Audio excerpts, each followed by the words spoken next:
నేను పెయింట్ బకెట్లకి రంగు వేసుకుని కిచెన్ కంపోస్టు, కోకోపీట్ మట్టి వేసి మిర్చి మొక్కలు పెట్టుకున్నానండి. నేను లిక్విడ్ ఫర్టిలైజర్ ఈ మొక్కకి స్ప్రే చేసుకున్నానండి. స్ప్రే చేసుకున్న వీడియో మా ఛానల్లో ఉంది, చూడండి. నేను అలా స్ప్రే చేసిన తర్వాత రిజల్ట్ ఇలా వచ్చిందండి.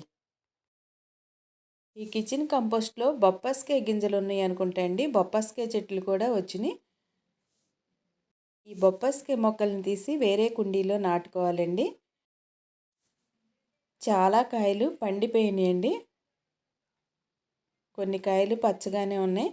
పచ్చడికైతే చాలా బాగుంటాయండి. ఇవి చాలా ఘాటుగా ఉంటాయి అన్నమాట. అందుకే నేను ఇప్పుడు ఇవి కోసుకుని రోటి పచ్చడి చేసుకోవటానికి ఇవి హార్వెస్ట్ చేస్తున్నానండి. చిన్న బకెటేనండి, 2 లీటర్లు 3 లీటర్లు పెయింట్ బకెట్ ఇది. చూసారా అండి ఎంత గుబురుగా వచ్చిందో చెట్టు. నేను ఇచ్చిన లిక్విడ్ ఈ మొక్కకి బాగా యూజ్ అయిందండి. అందుకే ఇన్ని కాయలు కోసుకోగలుగుతున్నానండి. మా ఇంట్లోకి రోజు సరిపోతాయండి. ఈ హార్వెస్ట్ మీకు నచ్చినట్లయితే మీరు కూడా మొక్కలకి ఇలాంటి లిక్విడ్స్ తయారు చేసుకుని ఇవ్వండి.